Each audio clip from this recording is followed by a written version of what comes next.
Assalamualaikum warahmatullahi wabarakatuh. Kelas 6, apa kabarnya hari ini? Ya, semoga semuanya dalam keadaan sehat. Udah mandi, udah sarapan, pasti udah cakep-cakep dan cantik-cantik. Yuk, saatnya belajar bersama kami. Hari ini kita akan belajar tema 1, subtema 3, pembelajaran ke-1.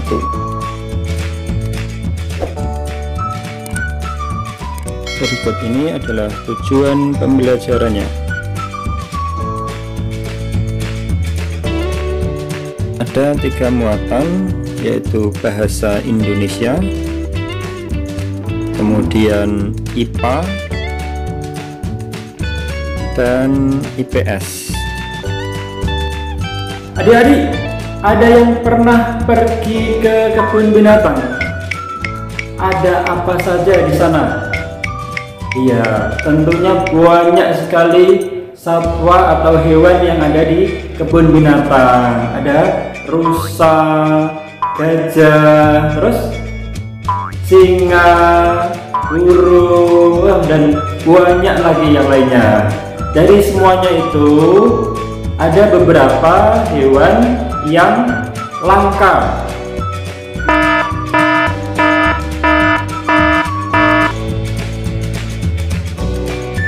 Jadi di negara kita ini ada hewan-hewan yang jumlahnya tinggal sedikit, jarang sekali dijumpai oleh manusia.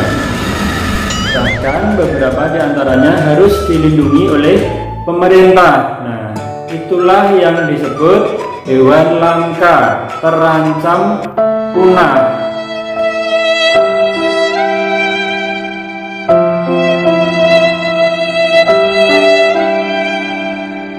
Sebenarnya apa sih yang menyebabkan hewan-hewan tersebut terancam punah?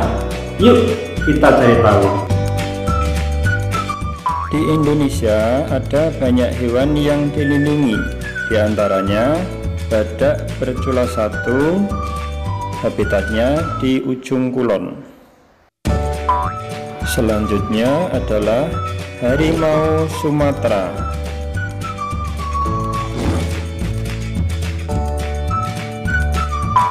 Kemudian orang utan yang habitat aslinya di Pulau Kalimantan. Beberapa penyebab hewan menjadi langka diantaranya adalah yang pertama, kerusakan habitat.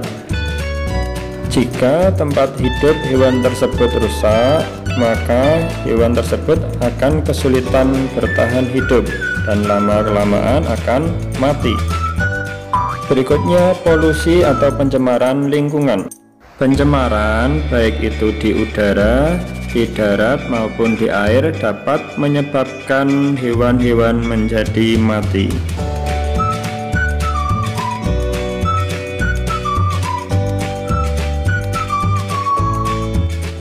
Yang ketiga, perburuan ilegal. Perburuan ilegal dapat mengancam kelestarian hewan yang diburu.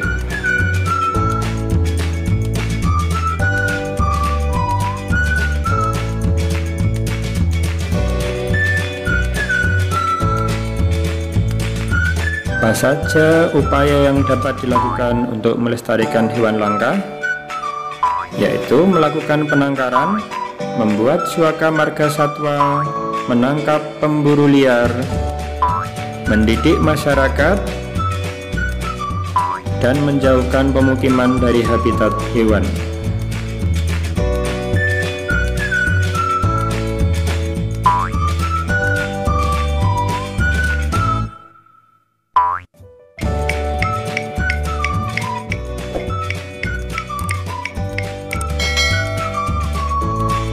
Baik adik-adik, hewan dan tumbuhan telah memberikan manfaat yang luar biasa, bukan hanya untuk penduduk Indonesia saja, tapi juga untuk penduduk di Asia Tenggara.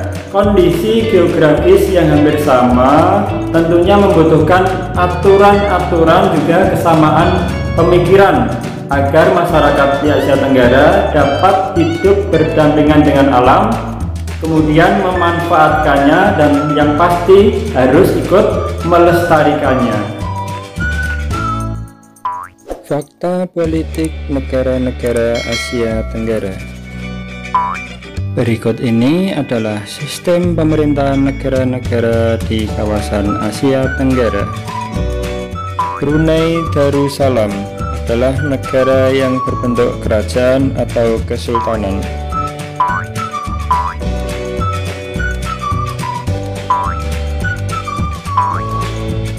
Brunei merupakan negara kecil yang terletak di bagian utara Pulau Kalimantan.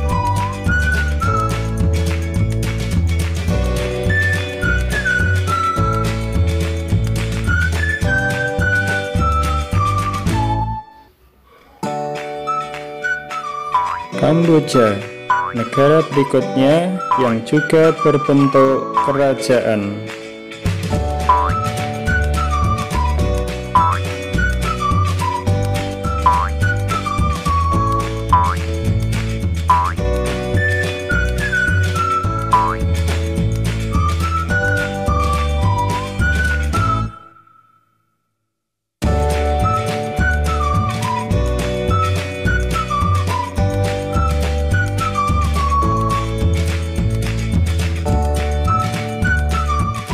Indonesia, negara yang berbentuk republik. Indonesia adalah negara kepulauan yang wilayahnya paling luas dibanding negara Asia Tenggara lainnya.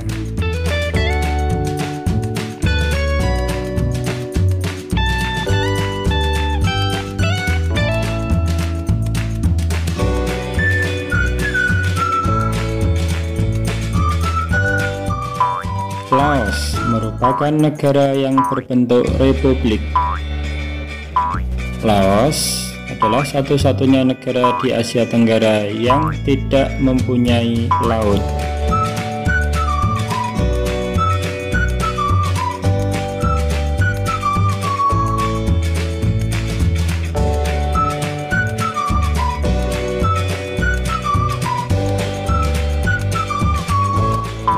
Malaysia adalah negara yang berbentuk kerajaan atau kesultanan. Wilayah Malaysia sebagian berada di Semenanjung Malaya, sebagian berada di Pulau Kalimantan.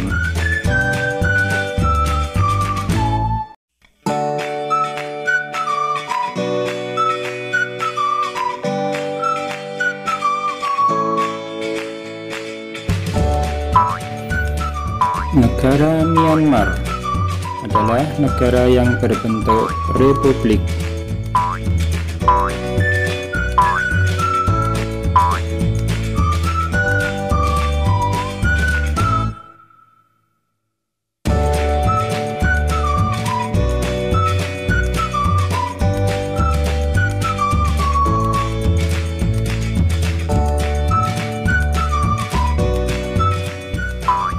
Filipina adalah negara yang berbentuk republik. Filipina merupakan negara yang wilayahnya adalah kepulauan.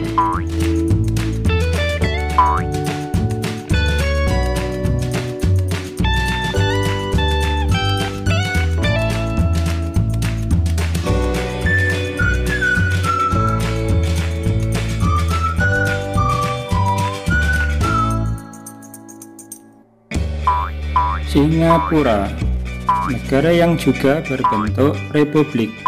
Wilayah Singapura paling kecil di antara wilayah negara Asia Tenggara yang lainnya.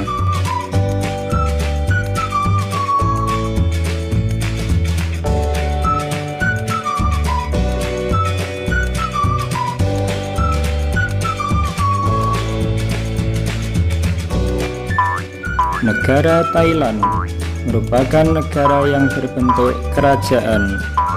Negara Thailand adalah satu-satunya negara di kawasan Asia Tenggara yang tidak pernah dijajah oleh negara lain.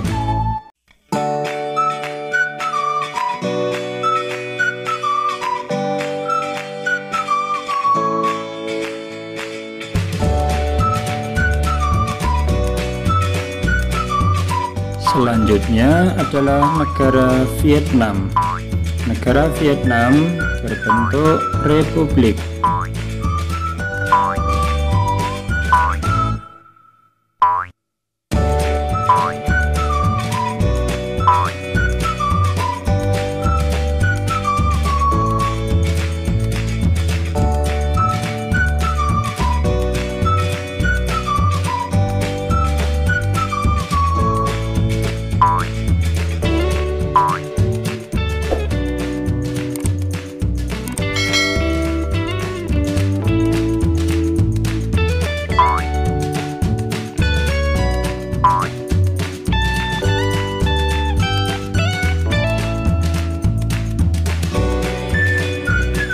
Ya, demikian pembelajaran untuk hari ini. Semoga apa yang kita pelajari tadi dapat bermanfaat, menambah ilmu dan pengetahuan kita.